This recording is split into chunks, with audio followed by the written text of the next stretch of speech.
Nos vamos al cruce de Rafah, el lugar que finalmente abrió sus puertas para dejar que por lo menos unas 7.000 personas, eso es lo que han dicho las autoridades desde esa zona de frontera entre la Franja de Gaza y Egipto, crucen al otro lado, puedan evacuar hacia Egipto, particularmente a extranjeros y palestinos heridos en la zona de la Franja de Gaza. Nebal Farsakh es el portavoz de la Media Luna Roja Palestina, la organización humanitaria que hace parte del movimiento internacional de la Cruz Roja y que está haciendo una labor muy importante precisamente en ese punto, en el cruce de Rafah. Por favor, saludemos al portavoz Farsakh David y pregúntele a esta hora, que ya es de noche, ¿qué está pasando en el cruce de Rafah? ¿Hay movimiento? ¿Ya se suspendió? ¿Cómo se está operando el cruce? ¿Y quién está verificando quiénes pasan y quiénes nos pasan al otro lado de la frontera en Egipto? Oh, good morning. Thank you for being with us today in W Radio. Can you tell us what's happening right now in the Gaza Strip? Thank you. Hi, thanks for having me. Right now, heavy, strong bombardments are taking place all over Gaza Strip. The Palestinian Red Crescent runs one of the hospitals in Gaza, which is Al-Quds Hospital. We are now witnessing increased attacks, airstrikes in the surrounding area of Al-Quds Hospital.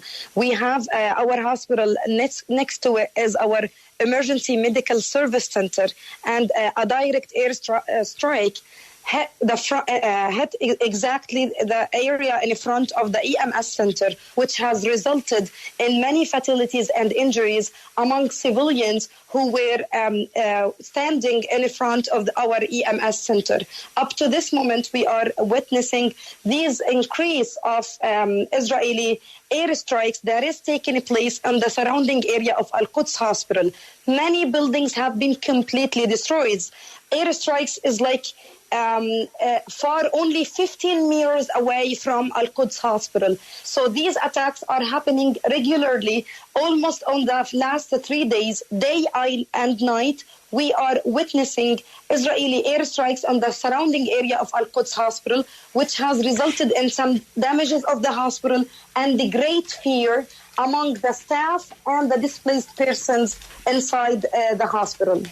Pues nos dice que lo que están viendo es un incremento de los ataques alrededor de los hospitales, de un hospital en específico y donde tienen su servicio médico. Nos dicen que está golpeando todo el área alrededor. Estos bombardeos por parte de Israel, hay muchos civiles heridos. Esto tiene absolutamente con miedo a los miembros de la organización. Nos dice que están aumentando o viendo el aumento de esos bombardeos por parte de Israel en edificios alrededor. Hay edificios absolutamente destruidos, 15 metros del hospital se están viendo estos bombardeos y ha resultado también daños en el hospital. En los últimos 3 días se ha visto en específico el incremento de bombardeos tanto de día y como de noche, y eso es lo que están viendo y en la Franja de Gaza en este momento, y es la situación que se está viviendo a esta hora.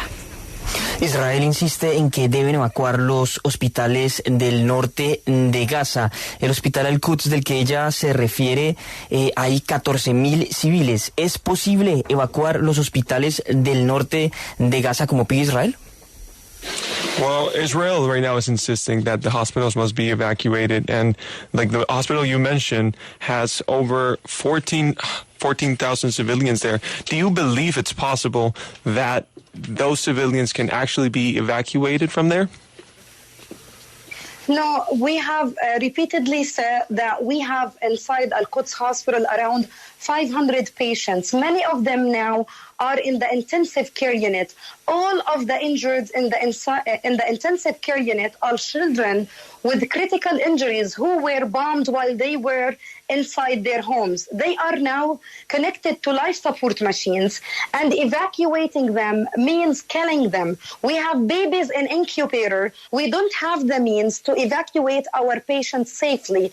Evacuating them means killing them. Not only us, even the WHO has said that evacuation orders against hospitals are impossible to implement, and they constitute a death death penalty for patients. So we have also 14,000 displaced people who are currently inside the hospital. Those simply sought refuge to us because they thought they will be in a safe place. As you know, there is no safe place in Gaza, and those civilians have been internally displaced because Israel forced them to leave their homes because there is continuous bombardments.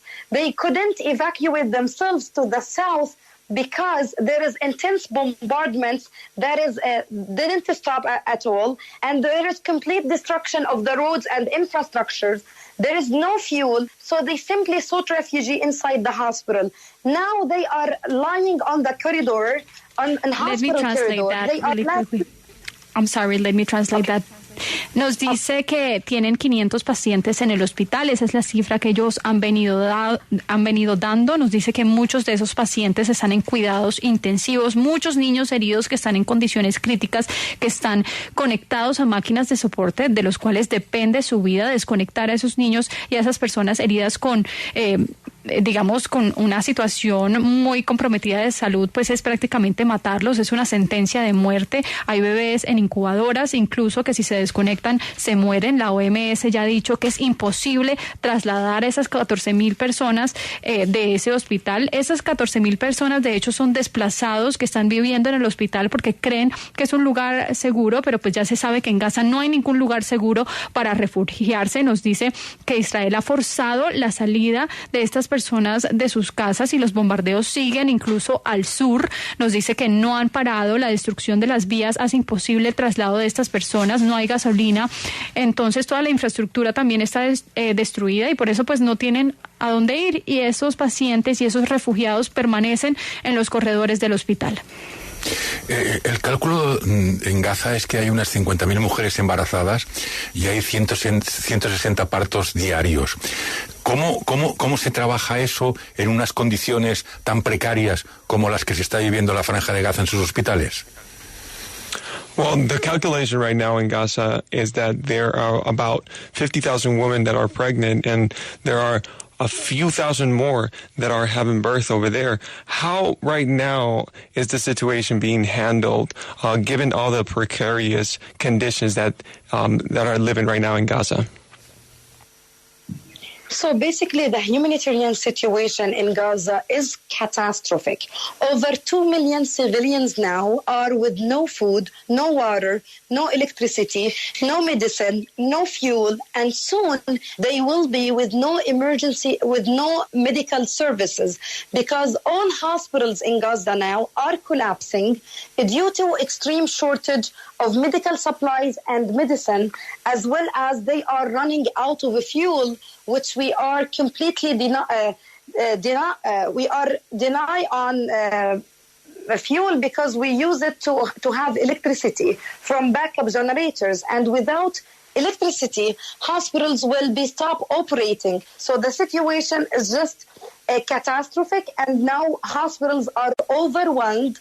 They are working full capacity. There is no space for new injuries. So people are getting treatment at the ground on the hospital's corridor. Pues básicamente la situación humanitaria para tratar a estas mujeres es muy complicada porque hay 2 millones de civiles en este momento en la Franja de Gaza, como ya nos han venido contando, sin agua, sin comida, sin medicina, sin electricidad, sin gasolina. Los hospitales están colapsados, no tienen medicinas, no tienen cómo atender al número de heridos que están llegando a diario. Les quitan la gasolina porque usan eso para tener electricidad y sin electricidad los hospitales pues no pueden operar, así que la situación es bastante catastrófica. Nos dice que no tienen espacio para nuevos heridos e incluso los están tratando en el piso, en los corredores. ¿Cómo es la situación en el cruce de Rafah y quiénes pueden escapar hoy en día del infierno en Gaza? What is the situation right now in the Rafah crossing, to be exact, and who are the people that are being able to escape?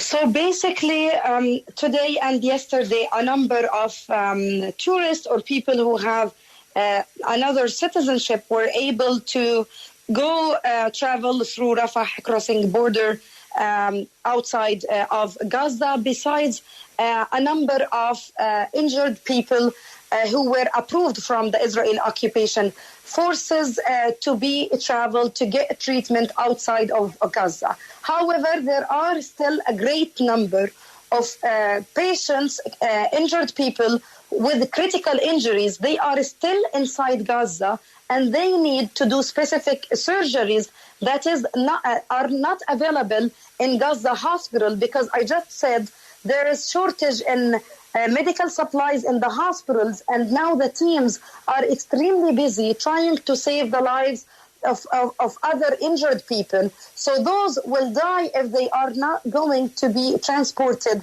outside of Gaza to get a treatment. The situation is around half population of Gaza now are internally displaced. 1,400,000 Palestinians are internally displaced in Gaza. They are now sheltering in schools or on hospitals, lacking food, water, every single basic humanitarian needs, they are lacking it. So now basically hospitals are not only a place for wounded and injured people, they become a shelter for thousands of civilians who can't have any place to go to because bombardments are taking place everywhere and there is no safe place in Gaza. They only sought refuge inside the nearest hospital to them. So the situation is more than even catastrophic because Israel has attacked also hospitals, places of worship, a Catholic church, a mosque, roads, infrastructure, schools, houses, residential buildings, everything have been under intense bombardments. We are really sorry, Nebal, about this situation in the Gaza Strip. We hope this situation gets better in the near future. It's been a pleasure having you on your show. And get safe. Thank you so much. Bye bye. Bye. Nos dice que básicamente hoy y ayer pues dejaron permitir salir de la Franja de Gaza a turistas y personas con doble nacionalidad. Salieron por Rafah, que es ese paso que conecta la Franja de Gaza con Egipto. Nos dice que dejaron salir a personas heridas también, que fueron aprobadas por Israel, que necesitan cierto tratamiento por fuera de la Franja de Gaza, pero pues el número de pacientes que siguen teniendo dentro de los hospitales en la Franja de Gaza es bastante alto. Nos dice que son personas con heridas críticas que siguen en Gaza sin tener esas cirugías específicas que necesitan y que no pueden hacer, por supuesto, en esos hospitales porque no tienen los recursos para operar. Están muy ocupados los doctores también. Nos dice que la vida de esos heridos dependen de un tratamiento que puedan recibir por fuera de la Franja de Gaza y van a morir si no se transportan y salen de ese lugar y reciben el tratamiento adecuado. Nos dice que la mitad de la población de Gaza ahora es desplazada, más de 1 millón de personas, así que se están refugiando en los colegios, en los hospitales y no tienen ahí lo básico para vivir. Ahora los hospitales no es solo para los heridos y las personas que necesitan atención médica, sino también pues se han convertido en un refugio para civiles y no tienen a dónde ir por los bombardeos porque no hay lugar seguro en Gaza. Nos repite, la situación es más que catastrófica. Los hospitales son incluso blancos por parte de los militares de Israel, las iglesias católicas, las mezquitas, los colegios, las casas e incluso zonas residenciales.